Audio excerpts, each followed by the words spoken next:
Okay, good evening, everyone.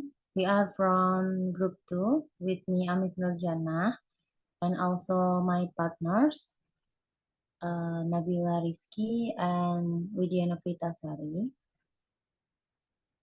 In this occasion, we will present our material about discourse analysis. The first material will be explained by me. So what is discourse analysis?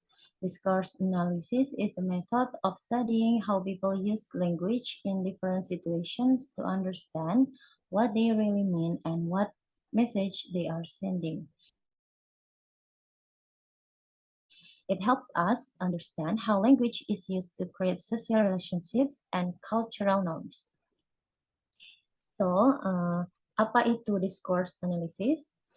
Discourse analysis atau bisa disebut juga analisis wacana adalah metode yang mempelajari bagaimana orang menggunakan bahasa dalam situasi yang berbeda untuk memahami apa yang sebenarnya dimaksudkan dan pesan apa yang mereka kirimkan atau berikan. Ini membantu kita memahami bagaimana bahasa itu digunakan untuk menciptakan hubungan sosial dan norma budaya. Okay, the next slide. What is the purpose? The purpose of discourse analysis is to investigate the functions of language, that is, what language is used for and how meaning is constructed in different contexts, which, to recap, include the social, cultural, political, and historical backgrounds of the discourse. Nah, di sini kita membahas tujuan dari discourse analysis, yaitu untuk menyelidiki fungsi bahasa. Yang dimaksudkan adalah untuk apa bahasa itu digunakan dan bagaimana makna dari discourse analysis itu berbeda dengan konteks jika diringkas mencakup sosial, budaya, politik, dan sejarah serta latar belakang wacana tersebut.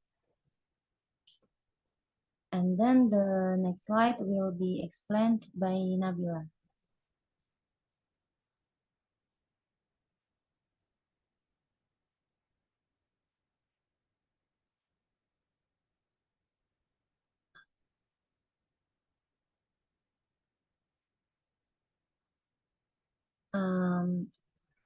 Nabila, soundnya? No. Okay, sorry. Okay, the next slide about discourse and performance. A discourse is a dance that exists in the abstract as a coordinated pattern of words, deeds, values, beliefs, symbols, tools, objects, times, and places in the here and now as a performance that is recognizable as just such as a coordination.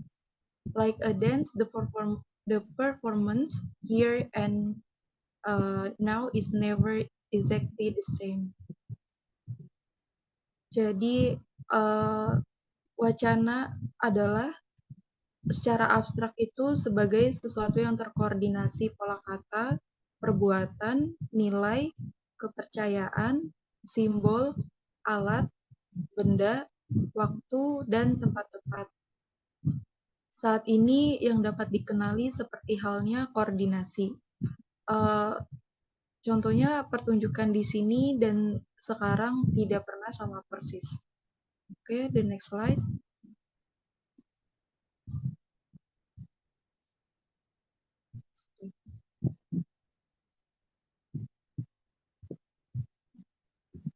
Discourse and intertextuality.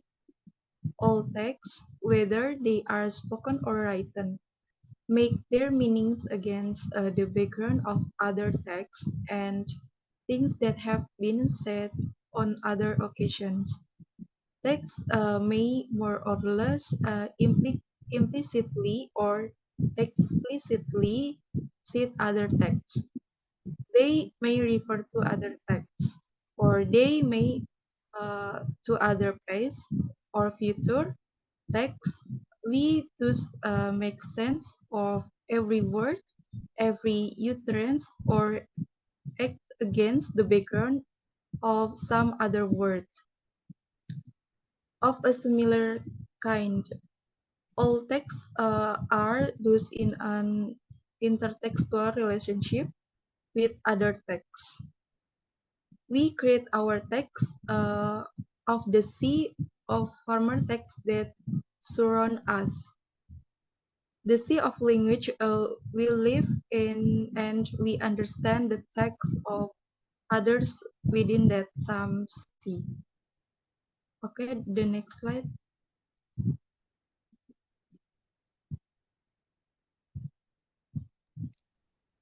Okay, the next slide.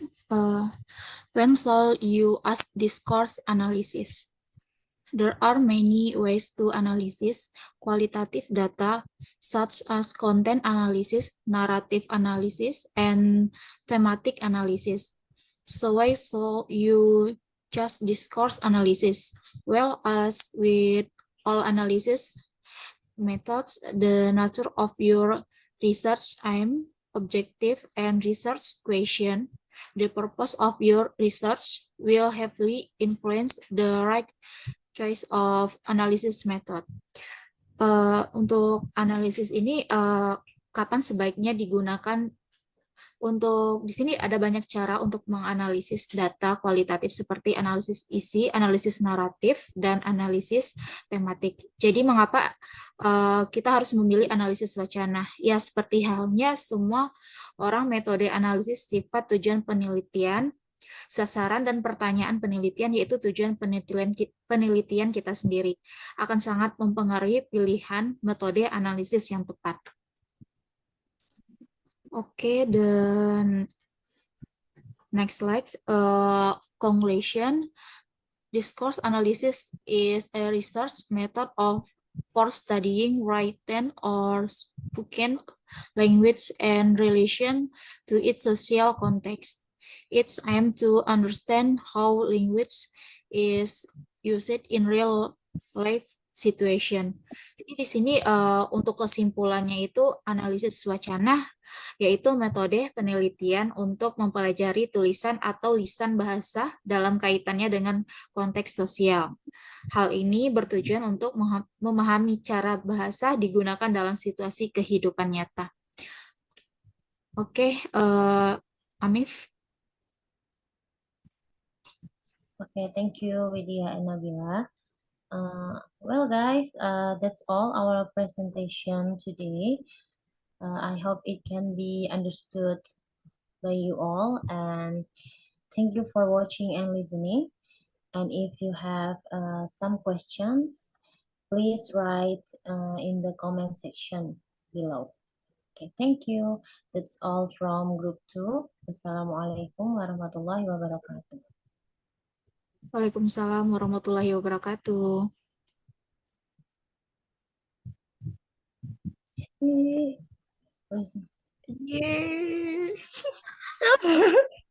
langsung stop aja ya? Ya, Yes, stop. Biar bisa stop. diedit. Stop share aja ya.